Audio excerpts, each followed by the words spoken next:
President, the future of Europe will be bright after the collapse of the EU. And we are now witnessing the death struggle of this failed project.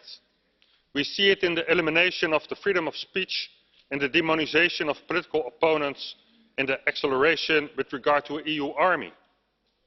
We see it in the acceptance of state violence against the people of Catalonia, in the opposition against democratic governments of Poland and Hungary, in the sabotage of Brexit. We see it in the creation of an enemy image of Russia and of the United States of America, a long-standing ally. It are all rearguard actions of a union which already failed. Turning the EU into a Soviet-style empire will not avert its inevitable end, and it's already showing widening cracks. It's a union that consists of irresponsible liberals in the West and of realists in the East, of dictating money suppliers in the North and suppressed receivers in the South. It's a union of happy migrants that profit from our welfare state and miserable citizens who are just good enough to pay the bill but are silenced about their grievances. This union creates more problems than it solves. And we have seen a debt crisis, a migrant crisis, and now a crisis in political freedoms. What started as a project to progress peace through trade has deranged into a suppressive totalitarian instrument of a globalist elite. And the last fundament of this bankrupt union is the unlimited printing of money by the European Central Bank. Imagine the shock when Italy was about to install a Eurosceptic government. And there again, the EU showed its ugly face of dictatorship. It denied the Italian people their rightful government.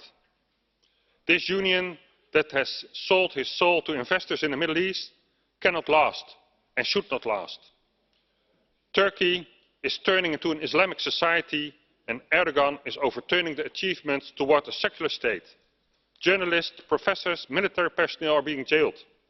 Christian property is being seized. Genocide is being committed on the Kurdish part of the population. And firmly stand the EU to protect? No, not the values of human life, not the freedom of the secular state and the rule of law. No, it stands firmly to let Turkey become a member of the EU.